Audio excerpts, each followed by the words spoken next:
kababayan ko dyan, parang kakanta si Ate Tintin, sabi nung isang nanonood sa akin pag nagsasalita raw ako, para akong kumakanta.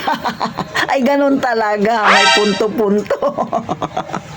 Kasi nga mga kasari, ako ay Bisaya, Cebuano yung aking dialect, pero lumaki ako dito sa Palawan, so yung salita dito ay Kuyunin. So wag na kayong magtaka, bakit halo-halo yung punto ko. Ay, pero proud naman ako, mga kasari. Ang mahalaga na intindihan ninyo ako, mga kasari. Syempre may chichismis na naman ako sa inyo, mga kasari. Ikaw ba ay bago pa lang sa pagtitindahan? O atin-atin lang to, ha? Gusto mo bang lumago ka agad ang iyong maliit na tindahan?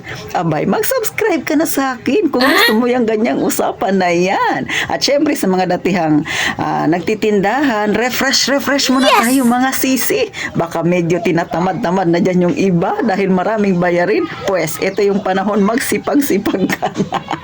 Kaya mag-like ka sa aking video. Pakishare na rin kung hindi ka busy. Kaya umpisahan na natin ang ating real talk at mainit-init na chismis. So, syempre, alam na ito ng mga datihan na kapag sila ay may tindahan, kailangan sipag at tiyaga. Classmate yan sila, yung sipag at tiyaga na yan. Masipag ka, mamili.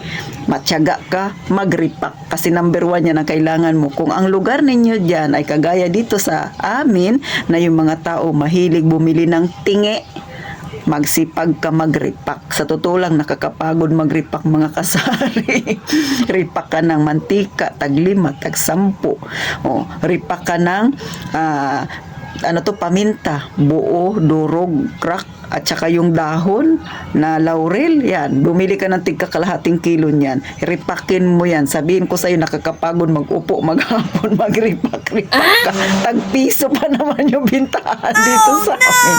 Pero mga kasari, sinisigurado ko sa'yo, yung pag-ripak-ripak mo ng paminta na yan, nako, 90% ang kita dyan, mga kasari. Bakit ko nasabi na 90%? Malaki ang kitaan dyan. Magkano yung piso? Magkano lang naman yung plastic na bibilhin mo? Tapos re-repak-repakin mo. Kailangan may kutsarita kang maliit. Kaya sinabi ko 90% ang tutubuin mo dyan, mga kasari. Pero syempre, hindi naman kagad yan mauubos. Pero malaking tulong yan. So, syempre, kailangan matyaga ka rin mamili doon sa palengke. Ng sibuyas, ng bawang, yung piliin mo yung pangmasa talaga, yung kanyang laki. Kasi, syempre, doon ka rin magbabase sa presyo. Pagkakatamtaman yung laki, ay madali mo yung maibibenta. Dito sa amin, mga kasari, naghahanap yan sila na sibuyas na tag 5 piso. Kung may tagdos pa nga sana, baka yan panghanapin nila. Pero hindi na yun kayang ibigay ni tindera. Kasi dito sa amin, ang sibuyas ngayon ay 120. Then yung bawang ay 140 yung kilo. So dati, nagtitingi ako ng bawang. Ngayon, ay hindi na kaya. Dati may nabibili pa dito sa amin na tagpiso na bawang. Pero ngayon hindi na kaya. Kasi that time, 90 yata yung kilo ng bawang. Ngayon ay nag 140 na. So si Ate Tintin, dati ang binibenta ko may tagpiso. Pero nung tumaas ay per ulo. So ang ulo dito ng bawang sa amin ay 10 piso. Kaya lang, may kaya na naman si Ate Tintin dahil nga sa hirap ng buhay. Kadalasan dito ay nasa minimum wage. So, nag-isip na naman ako ng paraan para mabilis kong mapaubos yung bawang. Nagtingi ako ng tagli 5 piso. So, from piso, ngayon ay tagli 5 piso na yung tingi ko, mga kasari. Which is okay naman kasi para hindi ma-stuck yung aking paninda. Kaya, pagka ikaw ay may tindahan, kailangan magaling kang mag-isip kung ano yung gusto ni customer, ibigay mo yung hilig niya. Gusto niya ng tingi, ibigay mo. Pero, syempre, magtingi ka, siguraduhin mong kikita ka, sisi. Huwag yung basta gaya-gaya ka sa tingi, tapos hindi ka pala kikita, palugi ka, ay syempre kawawa ang iyong tindahan. Kailangan magaling ka talaga sa mga ganyan. Yung tipong kayang-kaya ni customer na bilhin. O, diba? Yun naman tayo, mga kasari. Tayo yung nagpo-provide ng mga kailangan ng ating customer. At saka yung gusto nila, yung abot kaya. Kasi nga naman, syempre, kahit ikaw, no, pag minimum wage ka, hahati-hatiin mo yung sinasahod mo, pipilitin mong pagkasyahin yung kinikita mo. Kaya tayong mga may tindahan ay pipilitin rin nating makabili sila sa atin ng produktong abot kaya. Mga kasari, alam nyo na ha, sipag at tiyaga. Ibig sabihin, sipagan mong mamili, tiyagaan mong mag-repack kung uso sa inyo yung repack-repack na yan. Pero sa amin dito mga kasari, sa totoo lang, mas mabenta talaga ang repack. Kahit sa mantika, 5 piso at saka 10 piso. Madalang sa akin ang bumibili ng isang buong bote talaga. Madalang. May bumibili man kalahati, pero kadalasan tag 5. Kaya ako, madalas akong nagre-repack. Pagkatapos ko na makapag-record ng aking binablog, yan, nagre-repack-repack na ako. Chine-check ko yung mga item ko na kaunti na lang.